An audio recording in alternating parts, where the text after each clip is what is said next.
প্রধান অতিথি কাপাসিয়া গণমানুষের নেতা সাবেক প্রধানমন্ত্রী ব্রিগেডিয়ার আসিম হান্নান শাহ সুযোগ উত্তরসূরি শাহরিয়াজুল হান্নান রিয়াজ ভাই আমাদের মাঝে উপস্থিত হয়েছেন। সম্মানিত এলাকাবাসী, আমাদের নেতা 25 তারিখে আসতেছেন। উনি আসলে ইনশাল্লাহ এই দেশের ব্যাপক একটা পরিবর্তন আসবে। আমার সামনে বসা বড়হারবাসী, বিশেষ করে আমার মা বোনেরা এবং ভাইয়েরা যারা অনেক কাজ ফেলে আজকে এসেছেন দেশ নেত্রী বেগম খালেদা জিয়ার আশুর মুক্তি কামনার যে দোয়া মাহফিল হবে, এই দোয়া মাহফিলে সবাইকে আসসালামু আলাইকুম ওয়া রাহমাতুল্লাহি ওয়া বারাকাতুহু।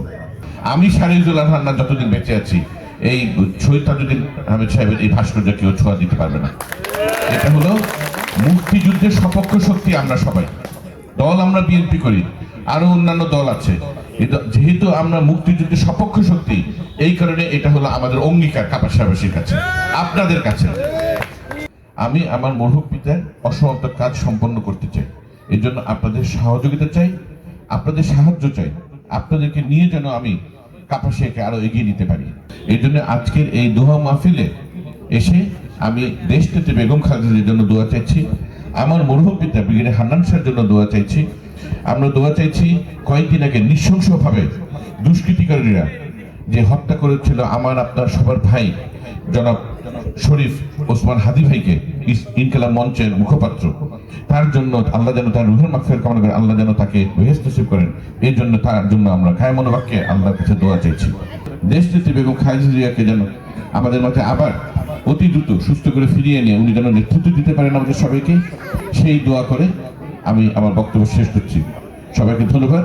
দেশ নেত্রী বেগম খালেদা জিয়া জিন্দাবাদ, দেশ নায়ক তারেক রহমান জিন্দাবাদ, শহীদ রাষ্ট্রপতি জিয়াউর রহমান অমর। সবাইকে ধন্যবাদ।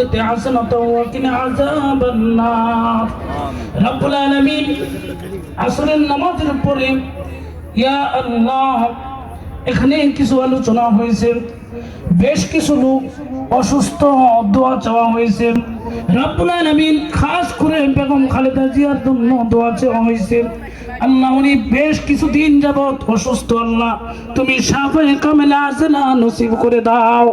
ইয়া আল্লাহ যতদিন হায়াত রেখেছ ঈমানের সহিত জিন্দেগিটা কামাই করার তৌফিক দাও।